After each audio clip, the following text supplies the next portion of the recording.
Allah'ım жақсы көрген insanға din береді екен. Din деген бұл жаратқан Алла өзі жақсы көріп тартулаған жолды айтады. Ким арқылы тартулаған десе, пайғамбарлар арқылы. Пайғамбарлар бұлар ең бақтылы адамдар, ең таза адамдар. Жаратқан Алла аларды өзі тәрбие қылып, өзі таңдап, өзі үлгіге лайықты қылып, өзінің қауарларын, мындайша айта тұрған сөздерін, бере тұрған өкімдерін пайғамбарлар арқылы береді Алла Тағала. Сізге, бізге түзден бербейді да. Жаратқан Алла пайғамбарлар арқылы. Ошол пайғамбарлардың зарылчылығы, пайғамбарлардың дүниеге келісінің мақсаты, алардың саны, биринчиси жана акыркысы жакшы түшүнүп алышыбыз керек. Алардын келүү максаты адам баласын жашоосун оңдоо. Алардын келүү максаты ушул. Алла Тааланын жоопкерчилигин аткаруу. Себеп бул дүйнө тандоо дүйнөсү. Алла Таалам ар бир инсанга тандоо ыктыярын берген. Жана ошол тандоодо Алла Таалам сынайт. Сен туура тандадыңбы, же ката тандадыңбы? Ошону адашып калбаш үчүн пайгамбарларды жиберет.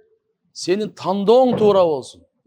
Жол тандап атканда туура жолду танда. Адашып калба. Пайгамбарлар келет, ошол туура жолду айтып берет. Биз тандай турган жолду айтып берет, анын пайдаларын айтып берет. Дүниедегі боло турган, ахиреттеги боло турган пайдаларын айтып берет. Дүниедегі боло турган пайдалары биринчи адамдай жашайсың дейт. Алла Таалам берекесин берет дейт. Жашоонуга ал өзү чечет, бардык адамдарга. Капырына деле, мусулманына деле, жакшыны тандаганына деле, жаманды тандаганына деле. Бирок Алла Таалам жакшылыкты пайгамбарлардын жолун тандаган адамдарга өмүрлөрүнө ден соолук ырзыкыларына береке берет. Жүрөктөрүн Алла Таалам бейпилдик менен Алла Таалам толтурат. Ырзыкыларына береке берип, дүйнөдөн өтүп атканда жаны оңой чыгат. Куш кабарланып чыгат. Кабырга барганда сыйларды башталат. Чыныгы сый ахиретте болот аларга. Бирок ошол жактагы бериле турган белектер, сооптор, даражалар, сыйлар, ошонун бардыгын кандайдыр бир деңгээлде бу дүйнөдө деле Алла аларды кургалтырбайт. Ошонун үзүндүлөрү, бир аз мөмөлөр бу дүйнөдөн деле көрөт адам. Бирок ушундай түшүнүп албаш керек. Ушу дүйнөдө эле берет экен деп. Жок, ахиретте негизги тиякта берилет. Себеп бул туура жол тандады. Бұл пайғамбарлар, ең ақылдылар, ең тазалар, ең боорукерлер. Ошолор көрсөткөн жолду тандады бұл. Акылын туура иштетти. Мүмкүнчүлүк берилген эле ошону туура иштетти. Алданган жок шайтандын азгыруулары. Себеп пайгамбарлар эки жакты тең айткан.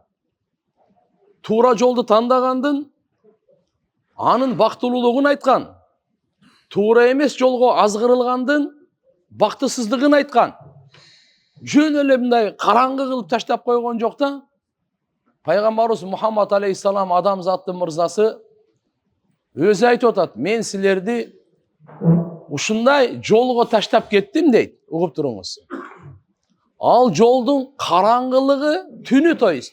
Ал жолдун түнү күндүзгүдөй дейт.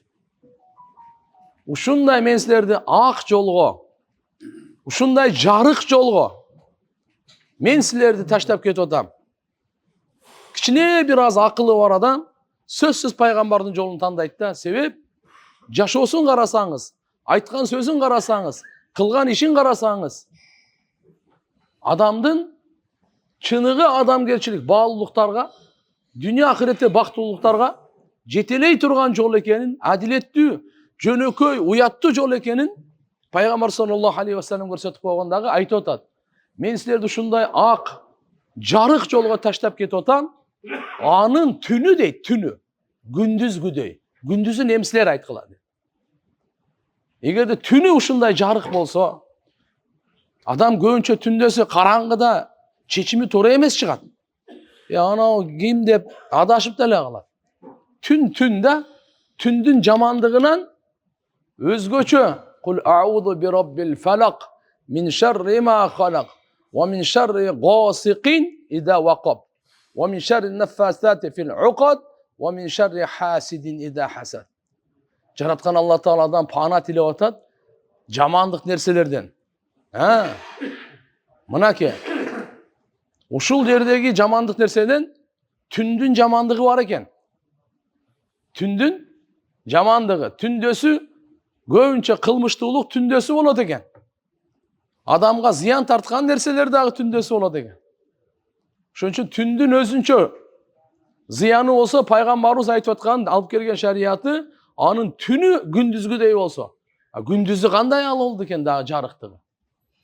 Мен айтмакчымын, пайгамбар келип алып келген тандоого ал жашоо жолу жарык, ачык, айкын. Ошон үчүн биз адашпаш үчүн Алла Таала мынакей пайгамбарды жиберди. Силерден сыноону алабыз. Силерди сыноодон өткөрөбүз. Ар бириңерди сыноодон өткөрөбүз. Сыноо кайсы экен? Сен тандооң туура болобу же туура эмес болобу? Сен жашоодо кайсы жолду тандайсың? Пайгамбардын жолун тандайсыңбы? Ал кайсы жолу? Уяттуу жол, берекелүү жол, такыбалуу жол, каниеттүү жол, шүгүрдүн жолу, ихластын жолу, жакшылык каалагандын жолу, сабырдуулуктун жолу, боорукерликтин жолу. Пайгамбар алып келген жолду сен тандайсыңбы? Же шайтандайсыңбы? Напс сөзсүз, эгерде пайгамбардын жолун тандабасаңыз, анда биздин напсибиз барго, бунун иши өзү жамандыкка чакырат.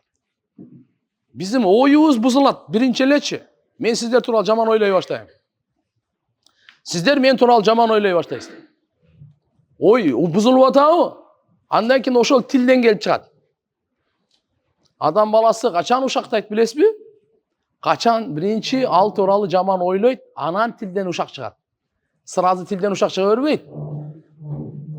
Адамдын биринчи ою бузулду, эми тили бузулат. Ушакка өтөт. Айыбын айтып, ушак менен токтобойт дагы, жалаага өтөт эми. Себеп ал тууралуу ою бузулган бурунчу. Ушак деген эмне? Ушу кишиде бир айып бар. Айып бар. Жок эмес. Ошону мынага айтканыңыз ушуну ушак дейт. Жалагандай, бул айып жок, мен токуп эле ушундай айып бар деп койдум да. Бул андан дагы күнөөсү чоң. Ушактын күнөөсү зынадан чоң. Ал-гыйбату ашадду мина-зина. Баарыбыз жалган сүйлөгөндөн тыйылышыбыз керек. Өзгөчө аялдар ушактан, өзгөчө эркектер сөккөндөн, тилдегенден. Биз тилибизди тыя турган нерсе. Эмне үчүн? Биз оюбуз бузулган, ошон үчүн тил менен сөгөбүз. Оюбуз бузулган, ошон үчүн аркасынан айыбын издейбиз. Оюбуз бузулган, ошон үчүн бунун айыбын жаябыз. Оюбуз бузулган, керек болсо мен айыпты жасап туруп, токуп туруп кийгизип коям. Жок нерсеничи. Эмне үчүн? Мына жак бузулган. Эгерде пайгамбардын жолун тандабасак, анда биздин напсибиз барго, Алла Куранда айтып атат. Инна нафса ла аммаратун бис-су. Адамдын напсиси жамандыкка гана буйрат. Бүттү, анын иши ошол. Биздики вообще жакшылыкка буйрубайт ал. Напси сөзсүз. Азыр дүйнөдөгү бардык бузукулук, дүйнө боюнча бардык уурулук, мыкачылык, каракчылык канча болуп атат? Бардыгы шайтандын азгыруу, напсинин буйругу. Шайтан только азгырат ал. Азгырууда номер 1 турат ал. Күнөөнү кооз кылып көрсөткөндөн шайтан номер 1 турат. Анын иши ошол. Азгырып туруп бизди карап туруп. Азгырганы 24 саат азгырат. Ойлобоңуз, Меккеге келсе мен азгырбай коет окшойт деп. Мени азгырат. Сизди азгырат. Бардыгын. Бирок албетте айтылат эле, O Kırgızstandагы шайтанчиктер берде жоқ. Берде Меккенин шайтандары бар. Ал жақтағы солдаттар болса, бұл жерде генералдар. Ал жақтағының күчі жетпейді бізге уже. Біз ыйык жерге келіп алдық. Bir кылган жакшыбыз 100 миңден. Бұл жерге башка шайтандар келет. Күчтүү, дагы ушундай кул. Биздин кайсы жерде кемчилдигибизди билген жерде ошолор менен. Аллахым барыбызды шайтандын шарынан, нәпсинин жамандыгынан сактасын, амин. Адам дозокко түшөт, ушу экөөнүн себебинен эле барат. Түбөлүктүү дозоккочу. 10 жыл эмес, 1000 жыл эмес, миллион жыл эмес, түбөлүктүү дозок ушу экөө менен эле. Шайтан азгырыгына кирет, нәпсинин буйругуна кирет, кетти. Нәпси үстөмдү болуп алган, нәпси басып алган, нәпси эмнени айтса кылат, Аллахын деле унутуп калат, Аллахын деле эстебейт, бөттү кетти. А болбосо биздин алдыбызда жол бар эле. Биздин алдыбызда пайгамбар, Алла Таалам алхамдулилlah жөнөкөй пайгамбар эмес, бардык адамзатка, бүткүл адамзатка райым болгон, бардык пайгамбарлардын пайгамбары болгон, адамзаттын эң акылдуусун бизге пайгамбар кылып жиберип атпайбы? Пайгамбар саллаллаху алейхи ва саллям 24 саат жашоону үйрөттү. Ошонун чызып берген мынакей сызыгынан чыкпай, пайгамбардын айтканын эле биз аткарсак, утабыз. Вообще дүйнөдө кор болбойбуз. Ахиреттеги тим более кор болбойбуз. Эгерде пайгамбардын эле сөзүн алхамдулилlah уксак, баш ийсек, итаат эле кылган болсок, алхамдулилlah аз жашак, эртең өлүп калсак дагы бактылуу болобуз. 100 жылдан кийин өлсөк дагы бактылуу болобуз. Бүткүл алам айнып кетип, шайтандап кетсе дагы биз бактылуу болобуз. Проблема жок. Бүткүл дүйнө бизге зыян бере албайт. Качан биз эгерде пайгамбарыбыз саллаллаху алейхи ва салламдын жолун тандасак, ошо тандоо берилген. Ошо туура тандаганыңыз үчүн сизге сыйлык. Туура эмес тандаган үчүн сизге жаза. Алла Таала буну Куранда айтып койду. Акыркы ыйык китебинде мындан кийин китеп түшпөйт. Мындан кийин китеп эч кимге берилбейт. Бүттү. Алланын акыркы китеби ушу менен жабылды. Алланын акыркы пайгамбары ушу менен жабылды. Эми кыямат болот эми. Ошого чейин канча инсан келет, канча сыноодон өтөт, бул Аллага маалым, сизге бизге маалым эмес. Менен канча перзент келет, канча небере чебере кыбыра, сиздерден кандай, канча келет, качан бүтөт, бул Аллага маалым. Бирок сиз, мен, ар ким өзүбүзгө жооп беребиз. Ар кимдин кабыры өзүнчө, ар кимдин таразасы өзүнчө, ар кимдин эсеп китеби өзүнчө, ар кимдин бейиш тозогу өзүнчө. Атаңыздык өзүнчө, апаңыздык өзүнчө, аялыңыздык өзүнчө, күйөөңүздүк өзүнчө, уулуңуздук өзүнчө, кызыңыздык өзүнчө. Ошон үчүн ар ким өзүбүз үчүн жанталашайлы. Өзүмдү мен оңдойн, башканы токтоп турайын, мен башканы эмне кылам мен? Өзүм оңолбой атып, мен анын айыбын дагы айтып, мен өзүмө күнөөмө башыма көбөйтүп, эмне кылам мен буну? Мен өзүмдүн күнөөм ашыкча.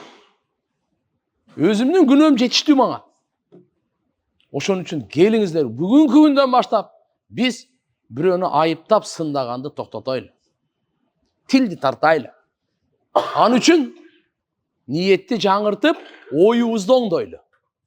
Ана шайтанды кара кандай кылды. Ошон үчүн пайгамбар саллаллаху алейхи ва саллям айтты: "Зунну бил муъминина хайра." Момундар тууралуу жакшы күмөндө бололу. Ким болбосун момундар тууралуу. Иттахиму анфусакум. Өзүңөр тууралуу жала жапкыла. Башкага эмес. Жаман күмөнгө кимди тандайын десең, өзүңдү танда. Жакшы күмөнгө кимди тандайын десең, башкаларды танда. Өзүңдү жакшы эсептеп, башканы жаман эсептебе. Бул шайтандын жолу. Пайгамбардын жолу кандай экен? Аллаху акбар. Мен залыммын.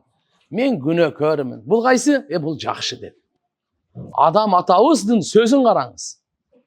Шайтандын сөзүн караңыз. Эң биринчи дүйнөгө келген мына ушул. Экөөнүн тартылышынан башталды. Адам ата менен шайтан. Шайтан не dedi? Ана хойру минху dedi. Шайтан көп деле жаман иш кылган эмес эле. Просто айтты да, мен мындан жакшыракмын dedi. Бүттү. Ошон үчүн шайтан болгон. Качан сиз өзүңүздү көтөрсөңүз, башкалардан, өзгөлөрдөн өзүңүздү өзгөчөлөсөңүз, мен мындан жакшыракмын, бул жаманыраак десеңиз, ошол учурда шайтанга тизгинди берип коесуз.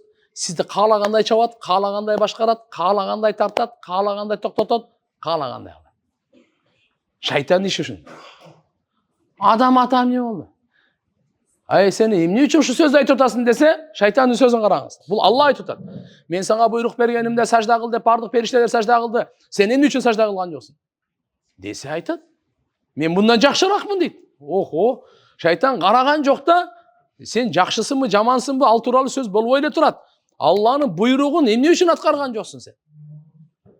Десе, ал сразу өзүн башкачасын алып, ана хайру минху, мен мындан жакшыракмын деди. Анан кийин сөзүн карап турган дейт. Алла сен дейт, адамды топурактан жараткансың дейт. Мени оттон жараткансың дейт. От топурактан жогору турат дейт. Далилин караңыз. Адам атаны Алла топурактан жараткан, жин шайтандарды Алла Таалам оттон жараткан. От топурактан жогору турат да. От ошон үчүн дайыма жогору көтөрүлөт. Шайтандын иши текеберлик. Пайгамбар саллаллаху алейхи ва салламды караңыз. Оттучу, отту жагасыз го, жыгачты жагып турупчу, жыгып тура, ылдый кылсаңыз дагы мынандайдан көтөрүлөт да, билесиз да? Ылдый көргөнсүзбү бир? Оттун ылдый күйгөнүн көргөнсүзбү? От кайка күйөт?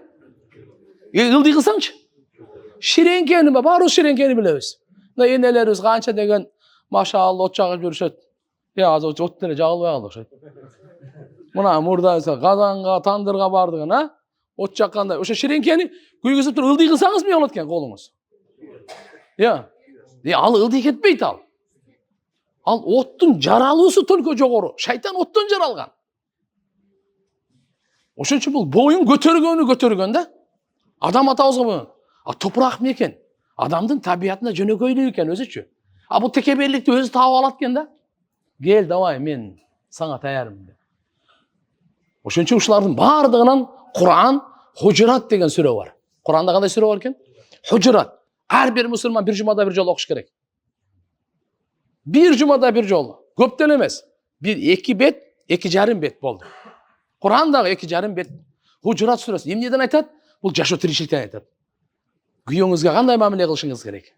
Атаңызга, апаңызга, кошунаңызга, бир туугандар, бала чакаңызга, аялыңызга кандай мамиле? Бул жерде аябай Аллаху акбар, эмнелерди кылыш керек, эмнелерди кылбаш керек, өкүмдөр ушунчалык көп айтылган. Ошолордун бир азын айтып коеюн. Алла Таала Кур'анды башынан эле айтып атат: "Эй имандуулар, Алланын элчисинин сөзүнөн силер алдына озуп чыкпагыла." Алла эмне дедиби Кур'анда? Ошого болду. Всё. Кур'анда эмне десе ошол. Пайгамбар эмне дедиби? Болду. Өзүңдүн оюңду Кур'андан жогору койбо. Өзүңдүн көз карашыңды Кур'андан жогору койбо. Өзүңдүн оюң, көз карашыңды пайгамбарыбыздын сөздөрүнөн жогору койбо. Пайгамбар эмне дедиби? Ой поюңду жыйыштыр. Ошол тууралуу бир нерсени айтса, мындай кылса, мындай эле деп, токто таныңды. Мусулман ким? Алланын элчисине баш ийгенде айтат. Менин акылым пайгамбарыбыздын акылынын алдында эмне? Алымдарыбыз айтышат, Алла Таалам акылды 100гө бөлгөн болсо, мисалы, ушунун 1% бүткүл адамзатка берген. Бүткүл адамзатка. 99-ун Мухаммадка берген дейт, саллаллаху алейхи ва саллям. Сиз элестетсеңиз, канча триллиард деген, бирлиард деген адамдар келди, жана келет, ошого 1% акылдын кайсы бөлүгү мага тийди, сиз өзүңүздү ордуңузду таап алыңыз. Мен өзүмдүн ордумду таап алайын. 99-ун Мухаммад алейхиссаламга бериптир. Эми мен оюмду пайгамбарыбыздын оюнан жогору коёюнбу? Ошон үчүн Кур'андагы ушу Хужурат сүрөсүнүн биринчи аяты ушул. Биринчи аяты ушу менен берип атат.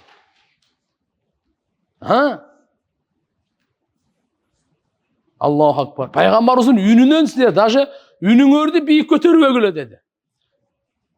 Пайгамбарыбыз саллаллаху алейхи ва саллям алдында Абу Бакр Сыддык разияллаху анху менен Умар разияллаху анху кичине бир сөздөр боюнча, бир жетекчини дайындоо боюнча талашып, үндөрүн кичине көтөрүп бирди да.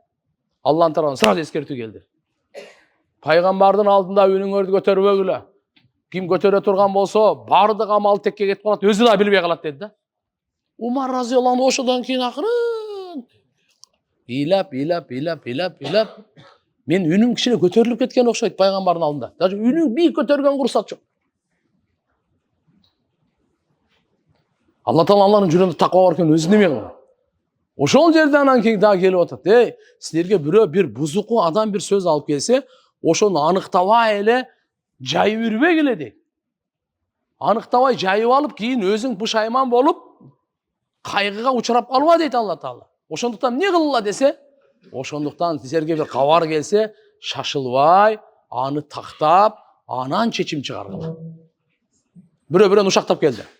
Бирөө-бирөөнү айыбын айтып келди. Жаман нерсесин айтып келди. Биздин ишибиз, ошондой экенби деп атырылбай, ошондой экенби деп сразу аны ушактабай, ошондой экен деп билип билбей эле, тактабай эле кирип кетпей, токтоп турчу. Чын элеби, чын эмеси, ушу өзүнө бир байланыш айынчы. Мындай болуп атат го сөз деп. Бул Кур'ан айтып атат. Кур'андын айтканы. Момундар, силер баарыңар бир туугансыңар. Ортодо кичине келишпестик болуп калса, биякта карап туруп, ушундай болуш керек эле да, отура бербей, бери элдештирип койгула деп атат. Ушу сүрөдө айтылып атат. Иннамал муъминуна ихва деген, момундар бардыгы бир тууган деп айтып жүрөбүз го, ушу Хужурат сүрөсүндө. Фа аслиху байна ахавайкум, момундардын бардыгы бир тууган. Эми шайтанго азгыратал, иши ошол. Кичине экөөнүн ортосунда келишпестик болуп кетсе, аял менен күйөөсү, бир тууганы менен бир тууганы, атасы менен баласы, энеси менен кызы, бир туугандар менен бир туугандар, кошуна менен кошунасы, досу менен досу, кандайдыр бир улут менен улут, уруу менен уруу, бир аз келишпестик болсо, сразу элдештиргиле, токтоткула, колдон келишинче аракет кылгыла. Дуа дагы кыл, акчаң болсо дагы, тилиң менен да элдештирип кой. Аны биякта карап отуруп, да күчөйсө экен дей бербе. Ушуну көрмөк булар дей бербе. Анда жүрөктө иман деген жок болуп калат. Мусулман адам кыла турган иши ушул экен. Фа аслиху байна ахавайкум. Бул Алланын буйругу. Мен сизге айтып аткан жерибиз жок. Бул жараткан Алла Тааланын буйругу. Мусулмандардын ортосун элдештиргиле дейт. Карачы. Эми болуп кетет. Соода саттыкта болуп кетет. Үй бүлөлүк турмушта болуп кетет. Азыркы мындай депрессиянын убагы. Жашоо тиричиликтен кичине кысылып кетет. Шайтан ошол моментте карап туруп, ушу экөөнү талкалайын дейт. Алла Таала буйрук берип атат. Элдештирип койгула. Фа аслиху байна ахавайкум. Ваттакулла, Алладан коркула, дейт. Бу дүйнөдөн тез эле өтүп кетесиңер. Түбөлүктө ахиреттен каякта болот, ошону ордуң ойлоп ал дейт. Пайгамбар саллаллаху алейхи ва саллям айтты. Чакымчы бейишке кирбейт деди. Өзгөчө эки мусулмандын ортосуна от салган, эки уруунун ортосуна от салган, эки элдин ортосуна, улуттун ортосуна от салган, эрди катындын ортосуна от салган, бир туугандардын ортосуна от салган, кошуналардын ортосуна от салган. Буну чагымчы деп коет. Мынага ла туура эмес нерсени айтат, мынага барып да туура эмес нерсени буга айтат, экөөнү отуна салып берет. Жашоодо көрүп атат, күн сайын көрүп атабыз да мунучу. Ушуга Кур'ан Алла Таала айтып атканын карачы дейт. Ошон үчүн айтат, имандуу эркектер, угуп алгыла, маскаралабагыла башка эркектерди дейт. Имандуу аялдар, угуп алгыла, маскаралабагыла башка аялдарды дейт. Ош Хужурат сүрөсүндө. Үстүнөн шылдыңдаба. Куник болсо дагы, кыйналган болсо дагы, сасык болсо дагы, капкара болсо дагы, кийими жыртык болсо дагы, үстүнө маскаралаганга акың жок. Шылдыңдаганга акың жок. Ошон үчүн Алла Таала айтып атат, мүмкүн сен шылдыңдап аткан адам сага караганда Алланын алдында жакшыраак болушу мүмкүн дейт. Сен байлыгыңа черенбе, сулуулугуңа черенбе, мансабыңа черенбе. Дагы эмнең бар сен? Бала чакаң көп деп черенбе. Сен үстүнө күлгөнгө Алла Тааланы кара. Себеп ушул шайтанчы маскаралаган жол менен бизди өлтүрөт.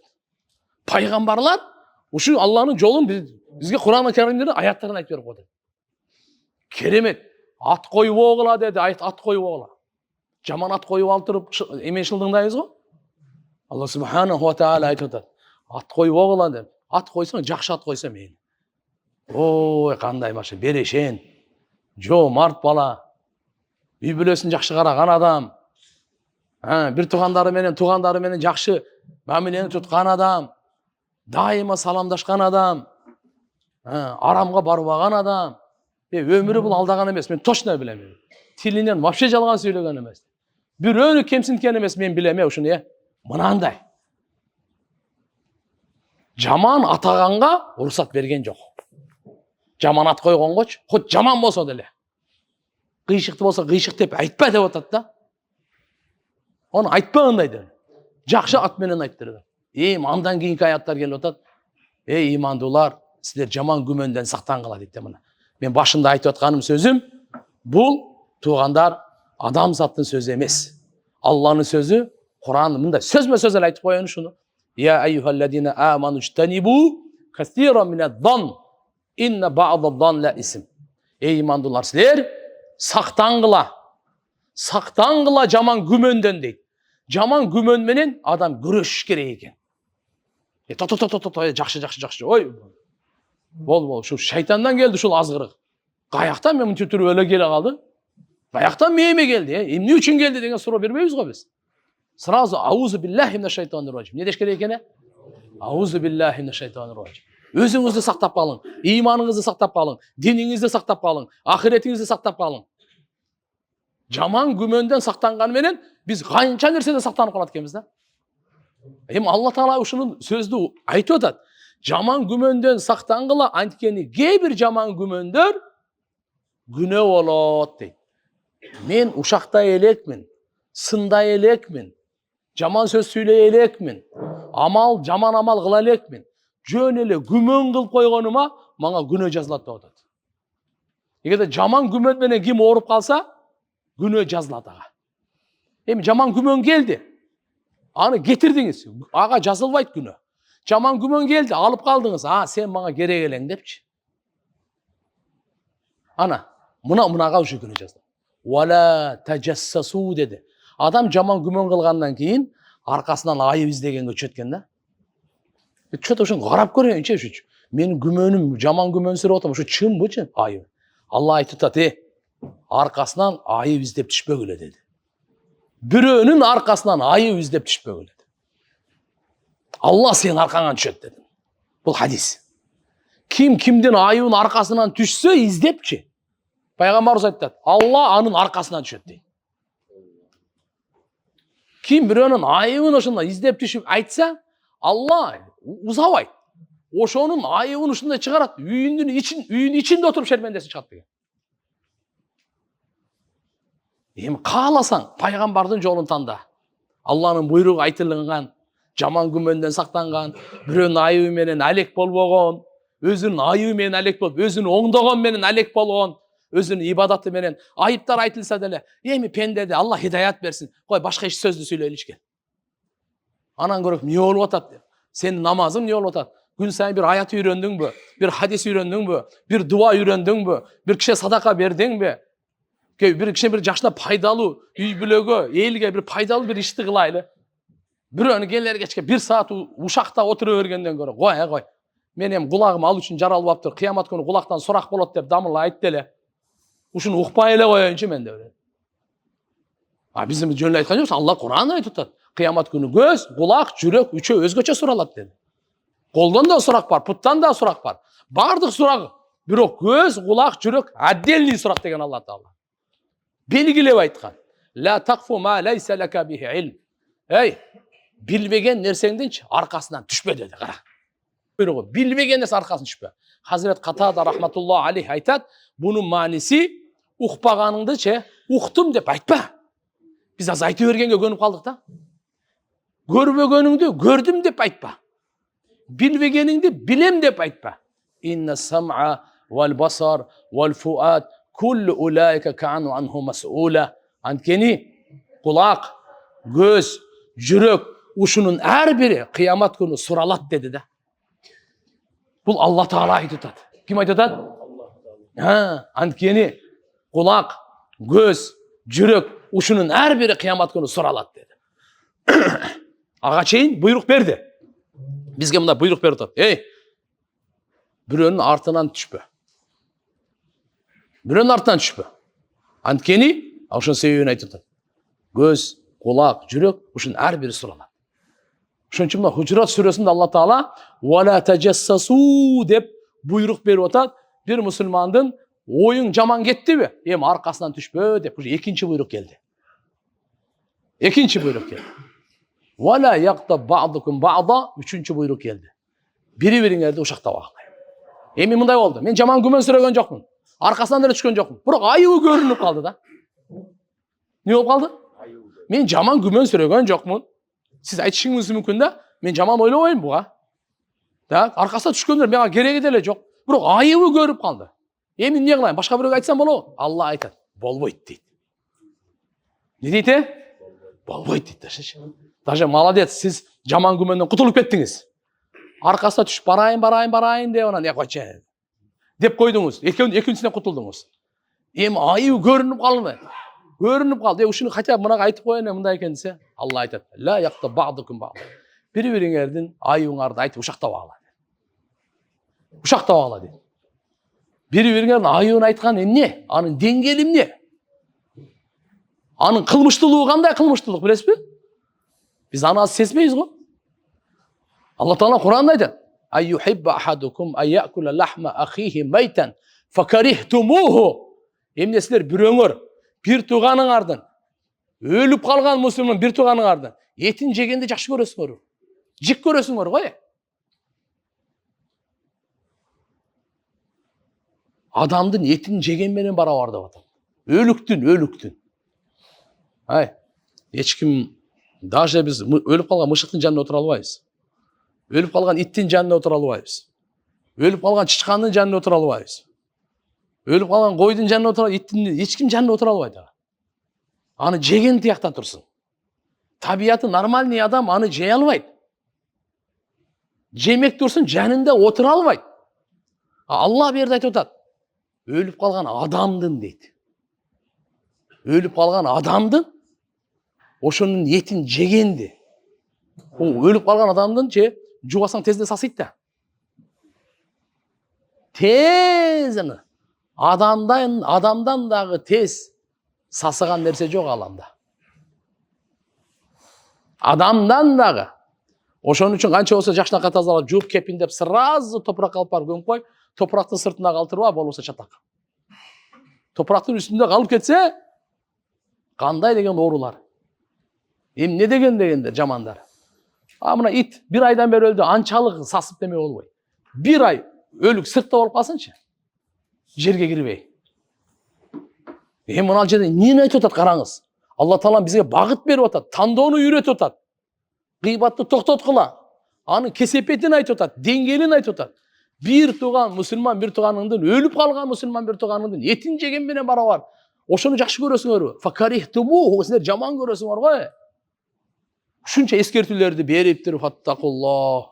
Эми будан ары Алладан коркуп жашагыла дагы, арамды таштагыла деди, бүттү. Мага, сизге, ар бирибизге. Эми ушундай болуп калды. Афаллах амма салаф деп коет. Бул Кур'андын аяты. Өткөнгө салават деп коет кыргыздар. Эми ушунча өттү кетти болду. Бирок мен бүгүн азыр чечим чыгарам. Калган өмүрүм канча калды мага маалым эмес. Мага караңгы, бирок Аллага маалым. Кудай кааласа мен бирөөнү ушактабайм. Ниет кылдыкпы иншалла? Жөн эле ислам десе селеме, мынтип эле намаз окуп эле, анан кийин ороза кармап Меккеге келип эле Аллаху акбар десе ушу ислам дебейли. Ислам жашоонун аты. Таза жашоонун аты. Таза жашоо тиричиликтин аты. Мейли биз жамаган кийимди эле кийип, бул уят эмес. Бирок жаңы кийимди текеберлик менен уят мына. Жамакта уят эмес. Кийимде эч кандай уяты жок. Жамак кийим кийсе болот. Эски кийим кийсе эчтеке эмес ал. Модадан калып кетсеңиз эчтеке эмес. Бирок сиздин ички дүйнөңүз модадан калып кетпесин да. Ошон үчүн айткан кыяматтын 72 кичинекей белгиси бар. Чоң белгилери 10. Кичинекей белгилери 72. Баары азыр бар. Ошонун бири мындай: кыяматка жакын адамдар жаныбарлардын терилеринен, булгарларынан кийим кийинет, жүрөктөрү иттин өлүгүнөн сасык болот деген. Кийингени кожаный курткалар, дубленкалар, плащтар, дагы эмне дегендер бар эле? Аялдар көп билет, короче. Ошондойлор, ар кандай эркектерде эле канча деген эмелер. Норка, мынакей. Укмуш эми. Ичи иттин өлүгүнөн сасык ичи. Ушунун эмне кереги бар бизде? Жөнөкөй эле мен кийим кийин, бирок мынал жагымды оңдоп алайын. Кыямат күнү бир белгиси ушул. Ушундайларды кийинет, ичи өлгөн. Кыямат күнүнүн бир белгиси жалганчы аферисттерди о деп ушулар чын деп, ал эми чынчылдарды жалганчы деп айтып кала баштайт экен адамдар. Мен иншалла Кудай кааласа бул өзүнчө бир тема. Мен азыр бир башка жакка кетип калбайын. Мынакей Кур'анда Аллах субханаху ва таала ушунун бардыгын айтып, ey имандуулар дейт мынакей. Чыныгы имандуу ким десе, Алланын элчисине иман келтирип, андан кийин шектенбегендер дейт. Аллага иман келтирдиңизби? Пайгамбарга иман келтирдиңизби? Кийин эми Алланын жолуна мээнет кылыңдагы, шектенбең. Иманды. Мына ушулар Алла таала айткан чыныгы мусулман момундар ушулар деген. Аллах субханаху ва таала сизге бизге жакшылык кылды. Биз Алла таала буга шүгүр кылайлы. Биз Аллага жакшылык кылып берген жокпуз. Алла таала Кур'анда айтты: "Ин ахсантум ли анфусикум ва ин асатум фалаха." Эгерде силер жакшы иш кылсаңар, жакшы болсоңор, пайдасын өзүңөр эле көрөсүңөр. Үзүрүн, сообун, берекесин, амандык, ырайымдуулугун, ахиреттеги даражаларын, сыйлык белектерин өзүңөр эле көрөсүңөр. Өзүңөргө буйрат. Алла таалага силердин оңолгонуңардын пайдасы жок. Бузулганыңардын дагы зыяны жок. Оңолуп кетсеңер, пайдасы өзүңөргө. Бузулуп кетсеңер, зыяны өзүңөргө. Алла таала пенделердин оолия болуп кеткенинен даражасы көтөрүлүп кетпейт. Пенделердин шайтан болуп кетсе, Алла тааланын даражасы түшүп кетпейт. Ла ядуруллаха шай'a. Алла таалага эч ким зыян жеткире албайт. Кыпындай дагы. Жер бетинде хадисте ушуга чейин келет. Жер бетиндеги адамдардын бардыгы эң таза жүрөк ким? Пайгамбар Мухаммад алейхиссаламдын жүрөгү. Ошондой болуп кетсе дейт, Алла тааланын казынасына кыпындай пайда жок дейт. Карачы. Ушу 8 миллиард пешенесин саждадан койбой, тили менен жалган сүйлөбөй, бирөөнүн акысына кирбей, бирөөгө зулумдук кылбай, саартан кечке ибадатта, саартан кечке оңолууда Алла тааланын казынасына кыпындай пайдасы жок дейт. Эгерде ушулардын бардыгы эң бузулган жүрөк кимдики? Шайтандыкы. Ошондой шайтандап кетсе дейт, ушунун бардыгы 8 миллиард шайтандап кеттик. Кудай сактасын. Алла тааланын казынасында кыпындай зыян жок дейт. Карачы. Адам оңолсо пайдасы өзүнө экен, адам бузулса зыяны өзүнө экен. Ошон үчүн айткан, шүгүрдүн пайдасы шүгүрчүгө, шүгүрсүздүктүн зыяны шүгүрсүзгө. Башкага кайтпайт да. Мен шүгүр кылсам мага кайтат экен, шүгүр кылбасам дуалга кайтат. Андай жок ал. Өзүңө кайтат точно. Ошон үчүн алхамдулилла, биз ошондо Алла таалага шүгүр кылайлы, жакшы иштерди кылайлы, көрсө пайдасы мен үчүн экен. Пайдасы мен үчүн. Хатим аль-Асам деген чоң аалым өткөн. Укмуш сөздү айткан. Сөздү көп эле айтабыз. Алла амал кылганга мага дагы силерге товфик берсин. Амал кылганга келгенде аксайбыз да. О киши айтып атат. Суроо берген экен, ошо шакирттерден бирөө суроо берсе керек да. Алла таалага таянганың, Алла таалага ишиңизди тапшыргандын негизи кайсы? Негизи кайсы? Десе 4 нерсе дептир. Бул Алла таалага өзүнүн ишин тапшырып, өзүн тапшыргандын имамы болгон заманында 4 нерсе деген экен. Биринчиси, мен өтө жакшы түшүндүм, жүрөгүм менен 100% ишендим, менин ырыскымды менен башка эч ким жей албайт экен. Ошондуктан мен напсимди тынчтандырдым дейт. Дагы бир айтайын. Жакшы угуңуз. Мен өтө жакшы, якын, алимту дейт. Жакшы ишенип билдим дейт. Эмнени? Менин ырыскымды менен башка эч ким жей албайт. Сиздин ырыскыңызды Алла таала сизге жазган. Сиз гана жейсиз. Даже бир аалым айткан экен, Аллага шүгүр, менин ырыскымды менин аялым дагы, балдарым дагы жей албайт деген. Сиздин ырыскыңызды эч ким жей албайт сизден башка. Ошондуктан напсимди тынчтандырдым деген мааниси кандай? Напсы, спокойный бол. Ач көз болбо. Бирөөнүн акчасын санаба, бирөөнүн чөнтөгүн санаба, бирөөнүн байлыгын санаба, кереги жок. Ал сеники эмес, ал аныкы дагы эмес. Ал буйргандыкы деп элечи. Напсыны спокойный кылдым дейт мына. Экинчиси. Мен өтө жакшы билдим, түшүндүм, 100% ишендим, менин амалымды менен башка эч ким кылбайт экен дейт. Ушуну түшүндүм дейт. Таваккүлдүн экинчи фундаменти ушул. Мен өзүмдүн амалымды өзүм эле кылат экем, Менен башка эч ким мага кылып бербейт экен дейт. Урматтуу аталар, урматтуу энелер, ага эжени, эже карындаштар. Мен амал кылсам, өзүм үчүн эле кылам. Ушунун өзүрүн өзүм көрөм. Жакшы түшүнүп алыңыз. Сизгече сиз үчүн эч ким намаз окуп бербейт. Сиз өзүңүз окуңуз. Бизде мындай сөз бар: мен чоң атам, менин тай атам улия болгон экен, анан кийин сууларды кайнатып берген экен. Жо сиз эмне болдуңуз? Тай атаң эми кеткен эми ал. Чоң атаң, 4-чү чоң атаң жок эми кеткен эми ал. Кылган жакшы иштерин тиякта алып атат кабырда, сооптору менен машалла рахатта, ошо сиз айткандай болсо ошондой болду. Кеп анда эмес, кеп сизде, менде. Мен эмне кылдым? Биз ушинтип шайтан ушул жерде дагы жөн койбойт да.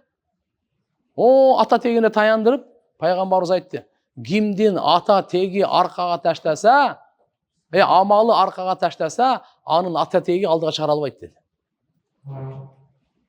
Ошон үчүн мен тектүүмүн деп кыйкыра бербей, мен жакшы амал кылайын дегенге аракет кылышым керек. Жакшы амал кылайын. Бул жерде айтылып атканы жакшы угайлы. Мен жакшы түшүндүм, жакшы билип алдым дейт. Менин амалымды, менен башка эч ким кылбайт. Сиз Куран окудуңуз, сиз өзүңүз гана. Сиз үчүн эч ким кылбайт, эч ким амал кылбайт. Ар ким өзүнүн амалын, мөмө жемишин өзү көрөт, өзүнүн аракетин, өзүнүн эмгек мээнетин өзү табат. Аны сөзсүз көрөт деп айтылыңар. Үчүнчүсү, мен дейт өтө жакшы билдим дейт. Өтө жакшы билдим дейт. Эмнени? Өлүм капысынан келерин дейт. Көрүп атам да, менен жаш адамдар өлүп атпайбы? Менен күчтүүлөр өлүп атпайбы? Менен байлар өлүп атпайбы? Менен сулуулар өлүп атпайбы? Менен кыйындар өлүп атпайбы? Мен өз көзүм менен көрүп атам дейт. Өлүм капысынан келет экен. Ошондуктан мен өлүмдөн алдын жүрдүм дейт. Аперитив этип. Токточу деп, анан алдын жүрүп жакшылар иштерди кыла баштадым дейт да. Бешинчиси, мен Алланын назарынан жашырына албайт экенмин. Өтө жакшы билдим, ошондуктан күнөө кылгандан уялдым дейт. Кайерге барбайын, Алланын назарынан мен эч жерде жашырына албайт экенмин дейт. Подвалына киресиңби, караңгы жерге киресиңби, түндөсү болосуңбу, жалгызсыңбы, Алланын назарынан жашырына албайт экем, ошондуктан мен күнөө кылгандан уялдым дейт. Урматтуу умрачылар, урматтуу зияратчылар, Алла разы болсун. Ар бириңиздер Алланын коногусуздар. Алла Таалам жакшы көрүп чакырды, ыйык жерге чакырды, оңдош үчүн чакырды, дуаларыбызды кабыл кылыш үчүн чакырды, өзүнө жакындатыш үчүн чакырды, ахиретибизди куруш үчүн чакырды. Жараткан Алла Таалам баарыбыздын зияраттарыбыз кабыл болсун. Алла Субхана ва Таалага шүгүр кылып жашайлы. Алла Таалага бергенине шүгүр кылайлы. Бергенине шүгүр кылайлы. Биз эгерде оңолуп, жакшы иштерди кылып, бирөөнүн акысына кирбей, бирөөгө жамандык кылбай, ушундай дагы эле жакшы кылып атсак, ишибиз жүрүшпөсө угуп алыңыз. Шайтандын дагы ушундай бир азгырыгы, мына сен ибадат кылып атасың, бирөөгө жамандыгың жок, уурулугуң жок, акысына кирбейсиң бар, ишиң жүрүшпөй атат го дейт да. Үмүтсүз менен тебет. Үмүтсүз менен тебет. Ушундай кылат. Ана күнөө кылса деле чардап жүрөт, ушак айтса деле эчтеке болбой эле иши жүрүшүп атат. Ана байып атат, ана деп атып, шайтан ошол жака алып барып сизди үмүтсүзгө алып барат да. Бул дагы шайтандын бир ыкмасы, сизди жаман күмөнгө салып, Алла тууралуу жаман күмөнгө алып келет. Шайтандын ыкмасы. Сразу ушундай келип калса пикир, айтыңыз: Аузу биллахи минаш шайтанир раджим. Я Алла, ушу арам ойдон мени сактачы. Себеп сиздин бир субханаллахыңыз Сулайман пайгамбардын байлыгынан жогору турат. Ошо сиз көрүп аткан аял, көрүп аткан тиги байкең, тайкең, жосо досуңдун анын байлыгы Сулайман пайгамбардын байлыгынын алдында кыпында. Бир субханаллахыңыз, бир саждаңыз, бир Аллаху акбарыңыз. Эмне деген турат керемет. Сиз сабыр кылың, өзүңүздү үмүтсүзгө алып барба. Шайтан ошондой кылат. Шайтандын иши бул. Шайтан эки ишти кылат да. Ал бир иши шайтандыкы адамды кутуртат. Иши жүрүшүп кетсечи, иши жүрүшпөй калса үмүтсүз кылып отургузат. Иши жүрүшүп кетсе кутуртат. Күнөө кылдыртыпчы. Иш жүрүшүп атат да бунукучу. Акча көп. Күн сайын түшүп атат. Кудай менен башы оорубайт бунуку. Ана курсагы ток. Каяка иштетиш керек акчаны? Арамга. Ана кутуруш керек да. Исрапка. Күнөөгө. Бул шайтандын иши ушул. Экинчи иши кайсы экени? Кичине иши жүрүшпөй калды эле. Көрдүңбү? Сени Кудай ушундай кылып койгон. Деп атайын аны үмүтсүз гана отургузуп койду. Шайтандын иши бул. А бизге сизге кандай жолдомо берилди? Канчалык байып кетсеңиз, ишиңиз жүрүшүп кетсе, ошончолук кичпейилдикти тандай бериң. Жөнөкөйлүктү тандай бериң. Ибадатты күчөйтө бериң. Бул жактан ишиңизди, неаматтар көбөйдүбү? Шүгүрдүн газын басың. Бул жакта буны да басыш керек да. Ана деп чардап жатып албайбы? Иши жүрүшпөгөндө 5 убакыт намаз мечитте болчу. Иши жүрүшкөндө бир жумада бир барып коет, анда болбой калат эми. Эң кокустан үмүтсүзгө ура турган болсо эмне кылабыз биз? Жак. Шайтан эгерде ушундай азыраак биздин ырыскыбыз азыраак болуп тартылыш болуп атса, сиз гам жебеңиз. Алла сизден наразы эмес. Алла берсе, адилеттүүлүгү эмес, айкөлдүүлүгү менен берет. Бербесе, данышмандуулугу менен бербейт. Ошону биз данышмандуулугун түшүнбөй тополоң кылып жүрөбүз. Болбосо Алла сизден наразы болгондун себебинен сизден тартып койгон жок. Данышмандуулугу бар. Пайгамбар Мухаммад алейхиссалам адамзаттын мырзасы 2 күн катар курсагы тойгон эмес. 2 күн катар курсагы тойгон эмес, өмүрүнүн аягына чейин. Дүйнөдөн кайтып атканда үйүндө эчтеке жок. Болбосо бүткүл адамзаттын мырзасы эң бактылуу адам. Ошол чыракты кичине ошол убакта май чырак деп коет эле. Ошону карызгап келип тамызган Айшенебиз. Үйдө эчтеке жок. Үйдө эчтеке жок. Пайгамбарлар мураска байлык таштабайт, илим таштайт. Адал арамдын илимин таштайт. Пайгамбарлар байлык таштабайт экен мураска. Ошон үчүн пайгамбарыбыз Мухаммад алейхиссалам тууралуу айтылат: "Улида ятиман, аша факиран, мата мискинан." Жетим төрөлгөн пайгамбарыбыз. Жетим төрөлгөн. Атаны көргөн эмес. Атаны көргөн эмес. Эненин ичинде эле атасы өтүп кеткен. Төрөлгөндөн кийин 5-6 жашында энеден айрылды. Томолок жетим. Болсо бүткүл адамзаттын мырзасы. Жашоосун карасаңыз, барды кыйынчылык, душмандык төрөлгөндөн тартып өткөнгө чейин. Чоң атасынын колунда тарбиясында келип калды. 10 жашында ал деле өтүп кетти. Эми кимдин? Атасынын бир тууган абасы Абу Талиптин тарбиясына келди. Пайгамбарыбыз караңыз кандай жашоо кеткен. Улида ятиман, аша факиран. Факир жашоосу өттү. Бирок каниеттүү эле жашоосу. Болбосо мына Меккен тоолорун көрдүңүздөр, Ушу тоолорду алтын кылып берелиби деп айткан. Аркаңдан эрчий турган. Рубин, бриллиант кылып берелиби, аркаңдан эрчий турган кылып. Пайгамбарыбыз жок деди. Буну эмне кереги бар? Мен бир күн курсагым ток болуп Аллага шүгүр кылып, экинчи күнү ач болуп Аллага сабыр кылып, ушу мага жакшыраак деген. Мына бизге каниетти үйрөттү. Жүрөктүн токчулугун үйрөттү. Кичине акча аз болуп калса анан бир күнөө кыла турган, уурлук кыла турган, андай жолду үйрөткөн эмес бизге. Же акча көбөйүп кетсе кутуруп туруп башкалардын зулумдук кыла турган, андай бизге жашоо үйрөткөн жок. Ушундай жашоого мен дагы муктажмын, сиз дагы. Баарыбыз ушуну үйрөнүп, баарыбыз ушуга келгенге, ыйманыбызды бекемдегенге, ниетибизди бекемдегенге мына ушул жерге алып келди Алла Таала. Ниетибизди бекемдегенде, ыйманыбызды бекемдегенге алып келгенде. Ошон үчүн келиңиздер, алхамдулилlah, намазыбызды бекем кылайлы, жолугубузду өзгөчө. Ушу бир салынган жолук, я Аллах, мына. Кудай кааласа иншалла ушу менен ичим чечпейм деп. Аял аврат болот. Аврат дегени бардыгы субханалла, адам аялзат өлгөндө деле алып барып туруп койгондо башка эркектерге ошо өлүгү болсо жабык эле турат. Ошо өлүк денесинин үстүнө түшпөсүн деп үстүнө парда тартылат. Аялдар силер билбейсиңер, мына эркектер жаназада коюп жүрөсүңөр. Апаларыбызды, эжелерибизди, карындаштарыбызды аялдар коюп өлөт адам коет. Ошондо үстүнөн парда тартып, анан алып барып. Эмне үчүн карачы? Өлгөндөн кийин даже ошонун денесине үстүнө көз түшпөсүн деп. Биз азыр Кудайым сактасын.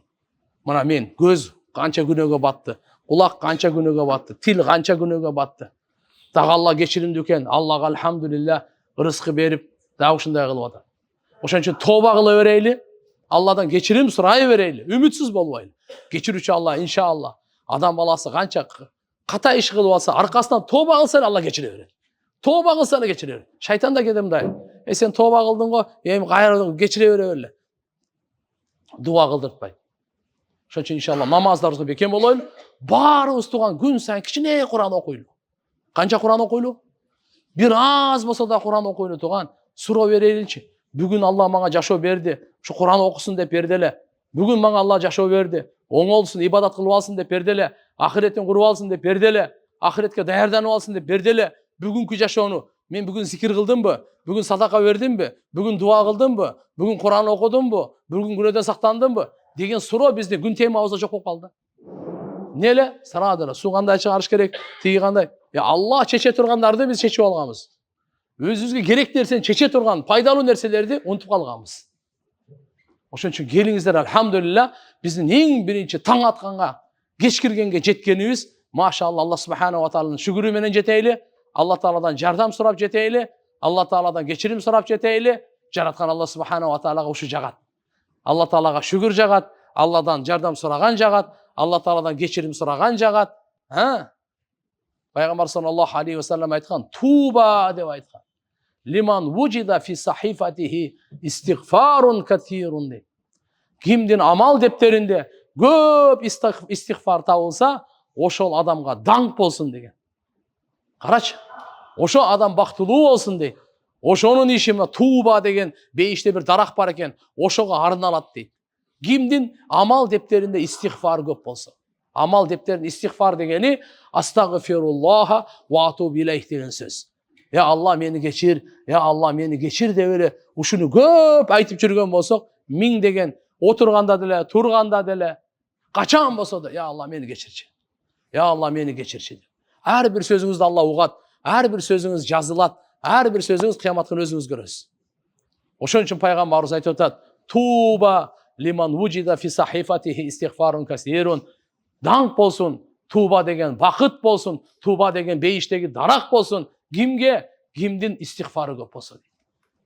Астагфируллаха ва атубу илейх. Айтыңыздарчы? Астагфируллаха ва атубу илейх. Буну азыр көп.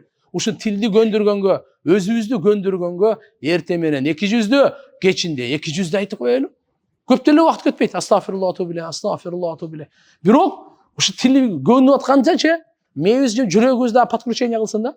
Мен эмнени айтып атам? Астагфируллаха ва атубу илейх деп айтып атам, бирок мен башка жакта.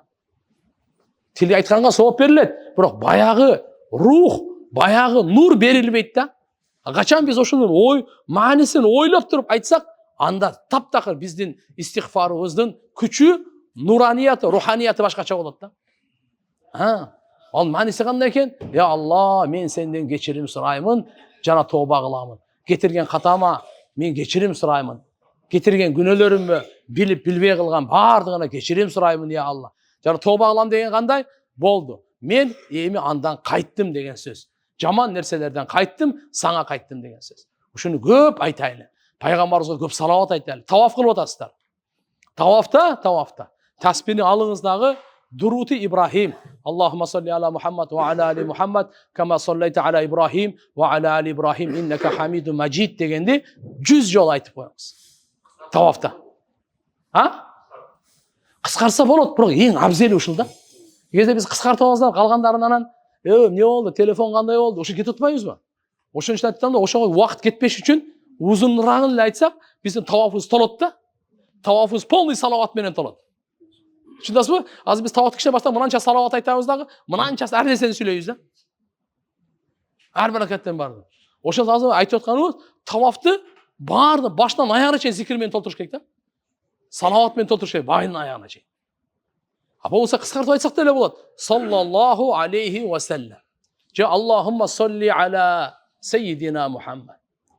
Кыскадан айтсак деле мейли. Бирок эң абзели азыркысы биринчи. Ал намаздын ичиндеги айтылган салават да. Буну пайгамбарыбыз өзү айткан салават. Болгондо да Бухаринин риваяты. Эң күчтүү санат жана эң күчтүү абзел салават да. Мен ушундан деле бир 100 айтып коюң. Беркисинен деле 1000 айтып коюң. Саллаллаху алейхи ва саллям. Салаваттарды көп. Субханаллах, алхамдулилlah, ла илаха иллаллах, Аллаху акбар. Мына төртөө менен тавафты нурлаңызчы бир. Тавафты зыйнаттаңыз бир. 4 сөздү пайгамбарыбыз айткан. Аллага эң сүйкүмдүү сөздөр ушу төртөө деген. Эң жагымдуу сөздөр ушу төртөө деген. Тугандар караңыздар. Тугандар көңүл буруңуздар. Саналуу күндөрүбүз, саналуу түндөрүбүз калды. Убакытка жарышайлы, жакшамалга жарышайлы. Курсак тойгозуңуз, жакшы эс алыңыз. Калган убакыт Каабада. Өтө көп жамандыктан сакталып калабыз. Өтө чоң ийгиликке жетебиз. Болбосо уктап кетебиз. Бирок бул жерде уктап кеткениңиз деле сооп. Проблема жок. Бирок көп ийгиликке, көп соопко, көп жакшылыкка жетпей калабыз. Кыргызстанга барганда армандайсыз. Кап деп каласыз. Ошондой болбош үчүн азыр машалла чарчаганга чейин тавап кылып. Басыңыз шашылбай. Чарчап калгандачы, отуруңуз, эч ким кубай эле турат. Ошол жерде машалла мына кээ бир немелерди мен көрөм да. Мана Индонезиянын аялдары бар, Малайзиялар бар го. Эртең менен барат, куптанды окуп анан кайтат. Эчтеке эмес, саарлап курсаган жакшы тойгозуп алат. Араңыздарда мына ушунча келдиңиздер. Бир күн орозо кармадыңарбы? Машалла. Ошо ооба деген бир экөө эле бар экен да өзү. Биз качан кармайбыз? Кыргызстанга баргандабы? Иншалла деп кое берели эми. Барыбыз элеми? Бир күн орозоңуз 1000 күн орозого бар да. Билим ушулардын курсаган тойгозуш керек эле деп эле жүрөт да. Билим бар го? Айтып берейин азыр эле. Ушулардын курсагын эле тойгозуш керек эле дейм. Аны мен айтып ойлойм да, мына ушуларды ачка эле коюш керек эле дейм да. Ал ушунун курсактарын тойгозгон менен убара да. Мен буларды ушу ачка кыла албай атсам, орозо кармата албасам, ал өзү күндүзү тамактарды коет, анан тияка кылат, бияка кылат. Бир күн жебей койсок, эми кыямат болуп кетпейби? Эми акыркы күндөрү кармап коелу эми кайтабы? Ушундай салкында, ушундай күн кыска убакытта кармабасак, анан качан кармайбыз? Июльда кармабайт эми. Кыргыз июльда кармаганда жайлоо турганда, кымыз турганда, Жок, мына Меккенин жанында кандай эми? 100 000 орозо сообу азбы? Оңой эмес. 100 000 күн, ой, канча жыл болот мен билбейм. Бош убакта санап көрсөңөр. Бир күн орозо 100 000ге барабар.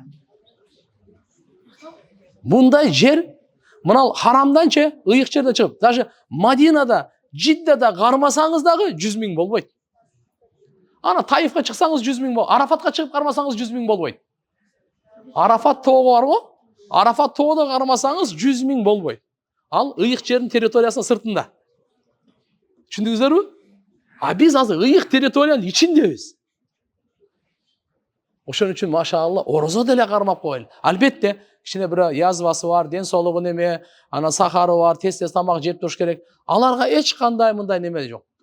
Ага Кудай кааласа ушундай аз-маз ден соолугуна байланыштуу кармабагандар кармабай туруп эле соо алат иншалла. Себеп кармаганда ден соолугум болгондо кармайт элем деген ниети бар эле. Ден соолугу барлар машалла кармабаса соо албайт. Ошон үчүн иншалла ушуларды бир кылып алайлы, Тавафты кылайлы, тавафты. Тавафта иншалла ар бир кадамга таваф баштаардан мурда мени сиздерге бир өтүнүчүм эле. Китепте таваф боюнча бир эле окуп коюңуз, 5 мүнөтүңүз кетет. Канча мүнөт кеткен? 5 мүнөт сизден суранам. 5 мүнөт ошо бир китепти ачып, таваф деген эле жерди ачыңыз. Жоксо мен страницасын айтып берейинби? 8? Ошол жерден ачып, мынакей таваф боюнчачы, акыры ошо бир кичине фазилети, жол жоболору, өкүмдөрү жазылып турат да. Бир окуп алың, бүттү. Эми тавафтан алхамдулилlah, эми баштаңыз. Ошону мээде болсун да, тавафка эмне берет Алла Таала сизге? Таваф кылгандын өкүмү кандай? Пайгамбарыбыз кылган, бардык пайгамбарлар кылган, периштелер кылган, сахабалар кылган, оулиялар кылган. Алла Тааланын эң сүйкүмдүү улуу заттар таваф кылган. Бекер дагы эмес экен. 120 рахматтын 60 рахматы сизге үчүн. Ар бир кадамыңызга 70 000 сооп жазылып атса, 70 000 күнөө кечирилип атса, 70 000 даража көтөрүлүп, кыямат күнү 70 адамга жакын туугандарга бейишке киргенге шапаат кылып атса, муналардын бардыгы өзүбүздө болсун. Алла Таала сизди көрүп сыймыктанып атса, таваф кылып аткандар менен көрүп Алла Таалам сыймыктанат дейт. Периштелерге сыймыктанат экен Алла Таала. Ошон үчүн тавафты күчөйтөлү. Анакей. Күн сайын жаштар эртең менен бир түштө бир, кечинде бир, 3 тавафты мындай эле мен силерге тапшырма берип коеюн. 3 тавафтан аз болбосун. Мына биздин бардык сабактарыбыз ошого алып барат. Сабактарыбыздын кызыктыруусу ошого. Мыналарыбызды алхамдулилlah ошо таваф кылып атып жакшы кулк мүнөз сурайлы. Не сурайлы? Пайгамбарыбыз айткан, Алладан сурагыла деген. Я Алла, жакшы кулк мүнөздү сен бересиң, сенен башка эч ким бере албайт. Жаман мүнөздөн сен сактайсың, сенен башка эч ким сактай албайт. Ушуну бир 10-15 жолу айтып, Алладан жакшы мүнөз сурайлы. Жакшы кароолорду сурайлы. Жаман мүнөздөн пана тилейли. Я Алла, менин жаман кылыктарым бар. Мен жаман кыял жоруктарым бар. Тез ачуум келет. Мен киши сараңмын. Макулбу? Мен ушуну кээде шүгүрсүзмүн. Кээде ошо бирөөнү жиркип берем, да мындай кылып берем. Я Алла, мен ушу жаман мүнөздөрүмдү Аллага айтыңыз. Адамга айтпай эле коюң. Аллага ушу жагат. Я Алла, менин текеберлигимди кечир. Я Алла, мен эки жүздүүлүгүмдү. Я Алла, мен көрө албастыгымды. Мен тилимди ушу ушактан токтото албай койдум, я Алла. Бардык арам, жамандалган мүнөздөрдөн пана тилейм. Ошон Алла Тааладан сурайлы, сенден башка мен эч кимди ала албайт. Жакшы мүнөздү атаңыз бере албайт, апаңыз бере албайт, күйөөңүз бере албайт. Бала чакаңыз бүткүл дүйнө биригип сизге жакшы мүнөз бере албайт. Берүүчү ким экен? Алла. Кимден сурайбыз? Алла. Жаман мүнөздү сенден, сизден, менден эч ким кетире албайт. Кетирүүчү ким экен? Буну ким айтты? Пайгамбар айтты. Ким айтты? Пайгамбар.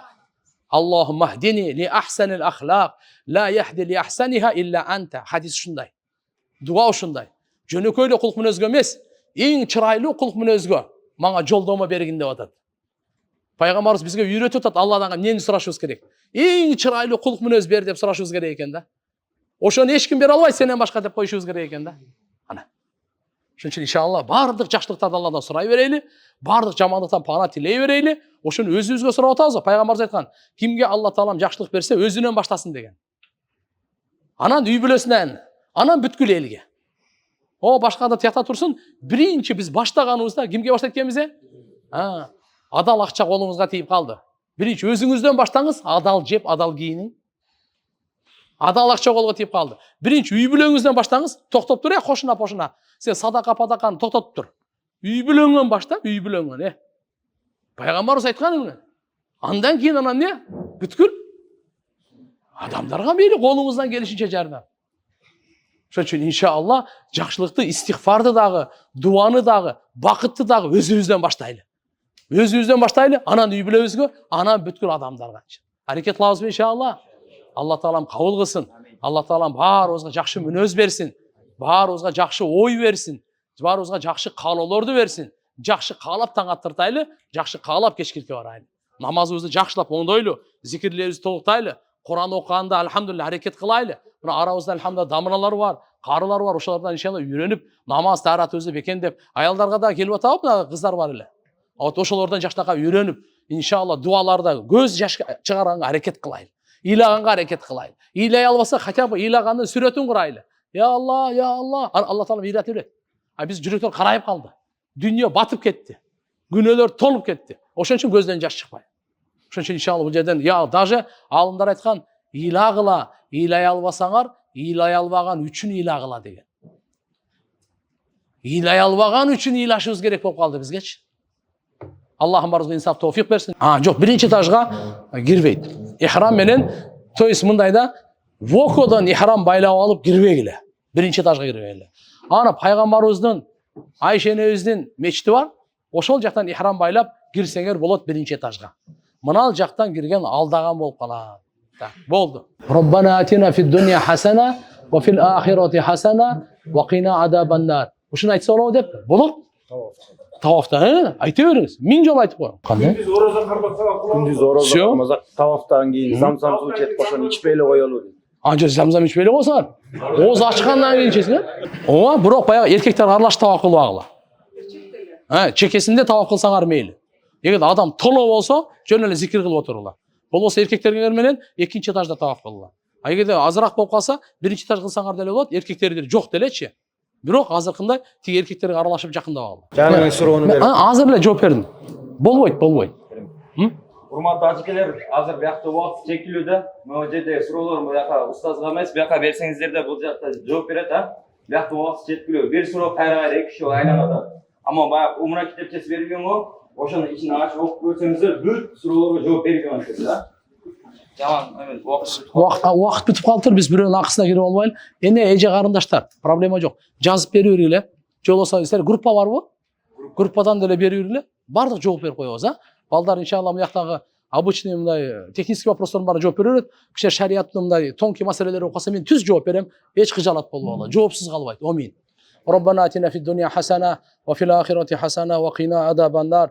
Жаратканым баарыбыздын күнөөлөрүбүздү кечиргин. Аллахым ыйык жерде дуа кылып атабыз. Ата-энелерибиздин күнөөлөрүн кечиргин. Жалпы мусулмандардын күнөөлөрүн кечиргин. Аллахым туура жолдон адаштырба. Аллахым ушу ыймандан эч качан ажыратпа. Аллахым ушу жүздөрүбүздү жер каратпа. Аллахым канча өмүр берген болсоң, я Алла бардыгын такыбалуу кыл. Бардыгын шүгүр менен толтур. Бардыгын я Алла илим менен, зикир менен толтур. Жакшы мүнөз менен толтур. Жараткан Алла баарыбыздын даражабызды бийик кылгын. Аллахым үмүтсүз кылбагын.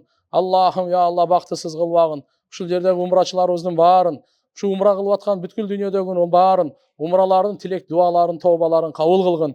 Аллахым кайра умра кылуучулардан кылгын. Кайра ажы кылуучулардан кылгын. Баарыбызды я Алла ибадатка бекем кылгын. Баарыбызды бири-бирибизди жакшылыкка чакыруучулардан кылгын. Аллахым жакшылыктардын ачкычы, жамандыктардын жапкычы кылгын. Тилектерибиздин бардыгын өзүң Пайгамбарыбыз Мухаммад алейхиссалам урматына кабыл кылгын. Ва саллаллаху ала набийил карим ва ала алихи ва асхабихи ажмаин амин. Bi rahmetike ya arhamar rahim.